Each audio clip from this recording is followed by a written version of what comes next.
Hello, xin chào các bạn đã quay trở lại với review 5 phút. Trong những diễn biến tiếp theo của tuyệt thế đường môn 2, sau trận chiến với học viện Chính Thiên, Hoắc Vũ Hạo đã trở thành mục tiêu truy sát của một vị phong hào đấu la. Người này chính là một trong số những người bảo vệ đế quốc Tinh La, được biết đến với danh xưng hộ quốc đấu la Trình Cương. Lúc ấy, Hoắc Vũ Hạo vừa tỉnh lại sau hôn mê chưa được bao lâu thì hắn bất ngờ cảm nhận được một cỗ hơi thở kỳ lạ mang theo áp bức nguy hiểm xuất hiện.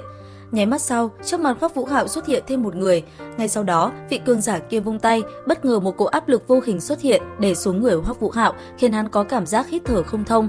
Ông lão kia hừ lạnh một tiếng, ánh mắt vẫn tập trung vào Hoắc Vũ Hạo, sau đó bình thản lên tiếng, nói: "Ngươi là hồn thú nào trong thập đại hung thú hóa hình? Bất ngờ chứ gì? Ngươi nghĩ ngươi che giấu cẩn thận lắm sao? Ngươi có thể giấu được người khác, nhưng không qua mắt được lão phu." Hoắc Vũ Hạo vẫn không hiểu chuyện gì đang xảy ra, hắn nghi ngờ đáp: "Thập đại hung thú là gì? Tiền bối, ta không biết ngài đang nói gì cả." "Được, ngươi đã không nhận thì để lão phu nói cho ngươi biết."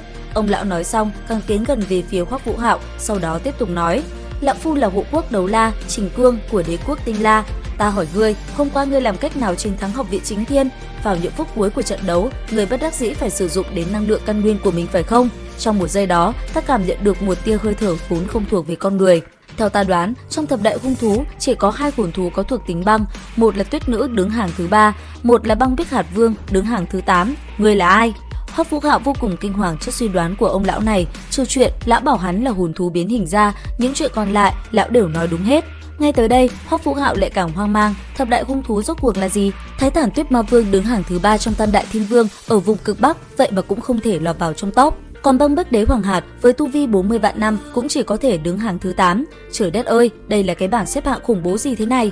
Thấy hắn không đáp, Trình Cương gầm lên một tiếng: "Đủ rồi, đừng có giả ngây giả dại nữa, ngươi hết cơ hội rồi. Không ngờ ta lại may mắn đến thế, bất kể ngươi là Tuyết Nữ hay Băng Bích Hạt Vương, lần này ta cũng thu hoạch được một siêu cấp hồn cốt."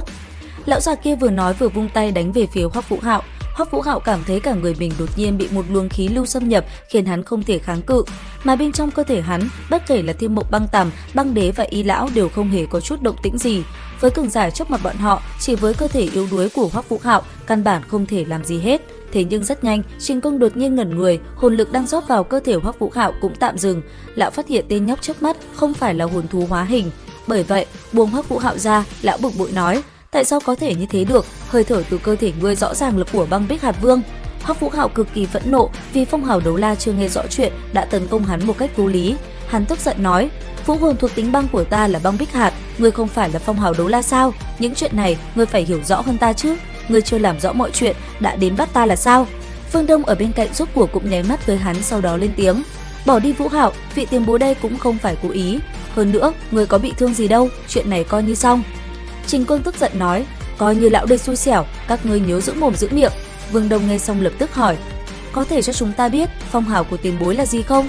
Trình Cương hừ một tiếng nói với vẻ khinh thường: "Các ngươi chưa có tư cách để biết." Sau đó, lão vung tay một cái, rồi nhảy người qua cửa sổ biến mất.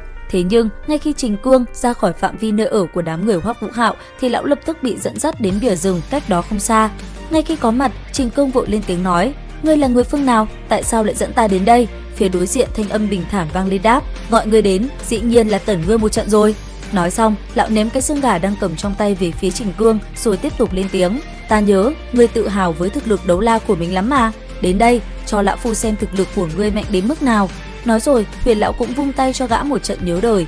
Vừa đập, ông vừa lên tiếng: "Thân là phong hào đấu la, phải có lòng tự trọng của phong hào đấu la. Lấy thực lực của mình đi bắt nạt hai đứa nhỏ chỉ mới có 2-3 hồn hoàn thì chính ngươi đã tự sỉ nhục phong hào của mình." Nói đến đây, Huyền lão dừng tay rồi quay qua hất hàm. Sau đó thanh âm vang lên nói: "Ta cũng không muốn mạng của ngươi, ta chỉ muốn hôm nay ngươi tự vả miệng của mình 100 cái. Chuyện hôm nay ta sẽ bỏ qua, lão phu lười ra tay nên mới nhường ngươi tự làm đấy." Cả người Trình Cương tức thì run rẩy. Trước mặt ông lão thực lực khủng bố này, hắn căn bản không có sự lựa chọn. 100 cái tát thoáng cái đã xong, Trình Cương cuối cùng cũng làm xong nhiệm vụ vô cùng nhục nhã này. Khóe môi chảy ra một hàng máu tươi, hắn run rẩy nói: "Tiền bối là cực hạn đấu la phải không?" Huyền lão lắc đầu phủ nhận. Trình Cương lại nghi vấn hỏi: "Không phải ư? Vậy tiền bối có thể cho tiểu bối biết phong hào của ngài không?" Huyền lão bĩu môi nói: "Ban nãy ngươi trả lời mấy đứa nhỏ thế nào? Hiện giờ lão phu dùng lời đó trả lại cho ngươi. Ngươi căn bản không xứng để hỏi phong hào của ta." Video đến đây là hết. Xin chào và hẹn gặp lại các bạn ở các video tiếp theo.